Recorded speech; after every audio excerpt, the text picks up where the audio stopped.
আসসালামু আলাইকুম প্রিয় শিক্ষার্থীরা, আজকে তোমাদের সাথে আর একটা নতুন বিষয় নিয়ে আলোচনা করব।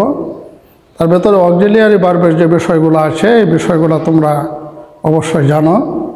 তার ভেতরে আমাদের একটা ভার্ব সবসময় যেটা সবচেয়ে বেশি আমরা ব্যবহার করি এবং কাজ করি সেটা হচ্ছে হ্যাভ এবং হ্যাজ। হ্যাভ এবং হ্যাজ এই দুটো ভার্বের ব্যবহারটা আমরা কিভাবে করব এবং এটা দ্বারা কিভাবে আমরা বিভিন্ন ধরনের বাক্য তৈরি করব সেটা অর্থসহ আজকে আমি তোমাদের সামনে উপস্থাপন করব। তো এটা আমরা শুরু করার আগে তোমরা যারা আমার চ্যানেলে নতুন তারা আমার চ্যানেলটাকে সাবস্ক্রাইব করবে এবং লাইক কমেন্টস করে আমাকে সহযোগিতা করবে। আমি প্রতিদিন তোমাদের জন্য একটি করে নতুন ভিডিও যাতে করে তোমাদের ইংরেজি শিক্ষার জন্য একটা সুন্দর ব্যবস্থা হয় তার চেষ্টা চালিয়ে যাব। তাহলে কথা না বাড়িয়ে আজকে শুরু করে দিই। দেখো, আজকে আমাদের যে বিষয়টা আলোচনায় নিয়ে আসছি সেটা হচ্ছে uses of have and has. Have এবং হ্যাজের ব্যবহারটা কী। প্রথমে হচ্ছে হ্যাভ এবং হ্যাজ, এটার অর্থ তোমাকে জানতে হবে। হ্যাভ শব্দটার অর্থ কী এবং হ্যাজ শব্দটার অর্থ কী। নাম্বার 2, হ্যাভ কখন ব্যবহার করব আর হ্যাজ কখন ব্যবহার করব। হ্যাভ এবং হ্যাজের ভিতরে ব্যবহারের যে পার্থক্যটা আছে সেই বিষয়টা অবশ্যই তোমাকে জানতে হবে। হ্যাভ এবং হ্যাজ দুটি ক্ষেত্রে ব্যবহৃত হয়। তার মাঝে যে বিষয়গুলো সবচেয়ে তোমার বেশি জানতে হবে, প্রথমে আসলে হ্যাভ শব্দের অর্থটা কী এবং কেন ব্যবহৃত হয়। হ্যাভ শব্দের অর্থ হচ্ছে আছে বা থাকা, এটা হচ্ছে তার মূল অর্থ। এবং হ্যাজ শব্দের অর্থ আছে বা থাকা। কোনো কিছু ব্যক্তির অধীনে থাকে এমন অর্থে সাধারণত হ্যাভ এবং হ্যাজ ব্যবহৃত হয়। যেমন আমার একটি গাড়ি আছে, তাহলে এটা আমি ট্রান্সলেট করলে আমি বলবো আই হ্যাভ এ কার। আমার একটি কলম আছে, আই হ্যাভ এ পেন, ইত্যাদি। এছাড়াও এটার ভিতরে আরও কিছু বিষয় আছে যেগুলো খুব চমৎকারভাবে আজকে আলোচনা করব। আশা করি তোমাদের ভালো লাগবে। তোমরা দেখো, এখানে আমি লিখে দিয়েছি ইউজেস অফ হ্যাভ হ্যাজ এবং এটা কি কি অর্থ প্রকাশ করে। এখানে তোমার স্ট্রাকচারটা আমি ব্যবহার করেছি, তার সাথে সুন্দরভাবে এক্সাম্পল দিয়েছি যাতে অতি সহজে তোমরা এই বিষয়গুলো আয়ত্ত করতে পারো। তাহলে আজকে শুরু করা যাক। দেখো, এখানে প্রথমে আছে হ্যাভ এবং হ্যাজ, যার অর্থ হচ্ছে আছে এবং থাকা। ব্যক্তি মালিকানাধীন ব্যক্তির যখন কোনো কিছু থাকে বা আছে এমন অর্থ প্রকাশ করে, এই ক্ষেত্রে কিন্তু আমরা হ্যাভ অথবা হ্যাজ ব্যবহার করে থাকি। সাধারণত আই যখন আসে তখনই আমরা হ্যাভ ব্যবহার করি, আর হি যখন আসে তখন হ্যাজ ব্যবহার করি, যেটাকে আমরা ফার্স্ট পারসন, সেকেন্ড পারসন এবং থার্ড পারসন এরকম বলে থাকি। তাহলে হ্যাভ এবং হ্যাজ এটা কিভাবে কাজ করবে।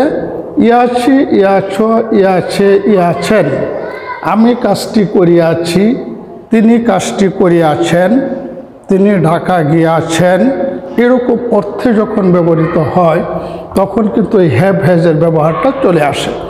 2 নম্বর, ইয়া প্লাস থাকি, করিয়া থাকি, করিয়া থাকো, করিয়া থাকে, করিয়া থাকেন। নাম্বার 3, আছে বা থাকে। আমার একটি বাড়ি আছে, আমার একটি গাড়ি আছে, তার কিছু কলম আছে, তার একটি কম্পিউটার আছে, তার ল্যাপটপ আছে, ইত্যাদি অর্থে। অর্থাৎ ব্যক্তির মালিকানাধীন যখনই কোনো কিছু আছে বা থাকে। এছাড়া আরেকটা বিষয় হ্যাভ এবং হ্যাজের ব্যবহারে আসবে হবে, কোনো কিছু হবে। এক্সাম্পলে গেলে আমরা আলোচনা করে দেব। তারপরে আছে নেওয়া, কোনো কিছু নেওয়া। করাই, করাও, করান, করাই। আমি তাকে দিয়ে কাজটি করাই, আমি তাকে দিয়ে আমার কাপড় ধোয়াই, এরকম অর্থ যদি ব্যবহৃত হয়। আরেকটা আছে তোমার নাম্বার 7, দেওয়া। দেওয়া অর্থে কীভাবে ব্যবহৃত হবে হ্যাভ এবং হ্যাজ এটা আলোচনা করব। এবং কোনো কিছু খাওয়া, আমরা যখন কোনো কিছু খাই, কোনো বিষয়, ভাত, মাছ, ফলমূল ইত্যাদির সাথে এই শব্দটা কীভাবে সামঞ্জস্যপূর্ণ হয় এবং কিভাবে এটার বাক্যটা গঠন হয় এর বিস্তারিত আলোচনা এখানে আমি করছি।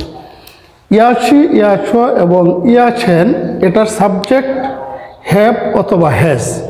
অর্থাৎ সাবজেক্টটা যদি ফার্স্ট পারসনে থাকে তখন আমরা সাধারণত হ্যাভ বসাই, সেকেন্ড পারসনের ক্ষেত্রে হ্যাজ বসাই। তুমি সহজ করে বিষয়টা মনে রাখার জন্য তুমি মনে রাখবে শুধুমাত্র আমার ক্ষেত্রে, আয়ের ক্ষেত্রে হ্যাভ, অন্য সকল ক্ষেত্রে হ্যাজ বসিয়ে দেবে। তাহলে প্রথমে থাকবে সাবজেক্ট, তারপরে হ্যাভ অথবা হ্যাজ, এরপরে বাকি অংশটা আমরা লিখব। এটা একটা এক্সাম্পল যদি এখানে আমরা দেই তাহলে আমরা এখানে দেখব উদাহরণস্বরূপ আমরা এখানে আসে I have done the work. I have done the work, আমি কাজটি করিয়াছি, আমি কাজটি করিয়াছি। এরপরে যদি তুমি আসো ইয়া থাকি, থাকো, থাকে, থাকে, এটার তুমি দুইটা স্ট্রাকচারে করতে পারো। প্রথমে সাবজেক্ট, এটা অবশ্যই কন্ডিশনাল, এক্ষেত্রে ইফ প্লাস সাবজেক্ট হ্যাভ অথবা has. If I have done the work, if I have done the work, if শব্দের অর্থ হচ্ছে যদি।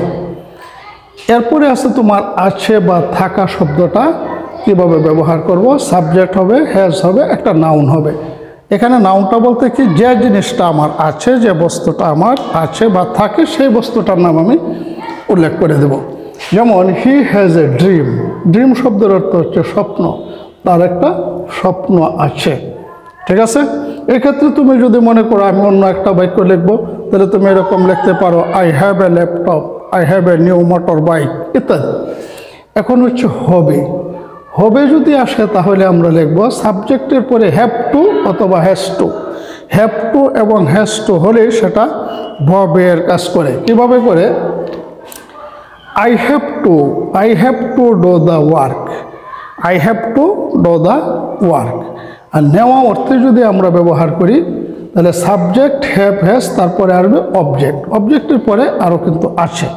এই ক্ষেত্রে আমরা লিখেছি I have the work done, কি করেছি, আমি তারে দিয়ে আমার কাজটা করিয়ে নিয়েছি।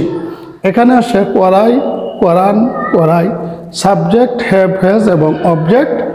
এখানে আছে I have him do the work, I have him do the work. সংকোচ হওয়ার কোনো কারণ নেই, আশ্চর্য হওয়ারও কোনো বিষয় না। বাক্যগুলোর গঠনই এরকম আসবে, I have him do the work, তাকে দিয়ে আমি আমার কাজটা করাই। তো দেওয়া অর্থে আমরা কি করব, subject shall have, will have, object plus ভার্বের সাথে আইএনজি। তুমি শুধুমাত্র subject shall have, will have এইটুক মনে রাখলে বাকিটা তোমার অটোমেটিক চলে আসবে। I shall have you meeting her, I shall have you meeting her, আমি তোমাকে তার সাথে সাক্ষাৎ করিয়ে দেব বা দেখা করিয়ে দেব। হ্যাঁ, তারপরে খাওয়া অর্থে সাবজেক্ট হ্যাভ হ্যাজ এবং নাউন।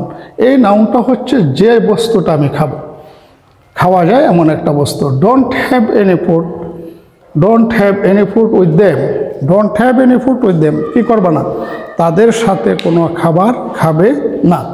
এই হচ্ছে আমাদের হ্যাভ এবং হ্যাজের ব্যবহার। হ্যাভ এবং হ্যাজের ব্যবহারটা সঠিকভাবে যদি তোমার আয়ত্তে থাকে তাহলে তুমি যে কোনো ধরনের বাক্য তৈরি করতে পারবে। এবং যারা আইএলসের ক্লাস করো তাদের কিন্তু এই মোডাল অক্সিলিয়ারিগুলা এবং অক্সিলিয়ারি ভার্বগুলা মোস্ট ইম্পর্ট্যান্ট, এবং এইগুলা সম্পর্কে বিস্তারিত ধারণা থাকতে হবে। এখন যদি মনে করো আমি এরকম আরেকটা শব্দ এই হ্যাভ দিয়ে আমি যদি এইগুলো অফ করিয়া নতুনভাবে কোনো কিছু একটা বাক্য এখানে তৈরি করতে চাই তাহলে সেগুলা কীরকম হবে। তাহলে এখানে আছে আছো I have done my duty, I have done my duty, বাস হয়ে গেল। If I have, if I have, if I have done it। এখন যদি আছে বা থাকা অর্থে ব্যবহার করি তাহলে আমরা কি লিখব, he has a new motor bike. এরকমভাবে তুমি প্রতিনিয়ত বাক্য নিজ থেকে তৈরি করবে।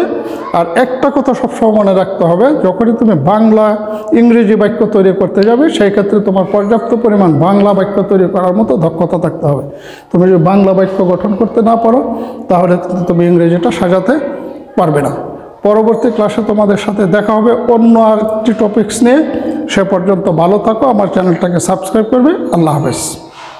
Subscribe my channel, thumbs up.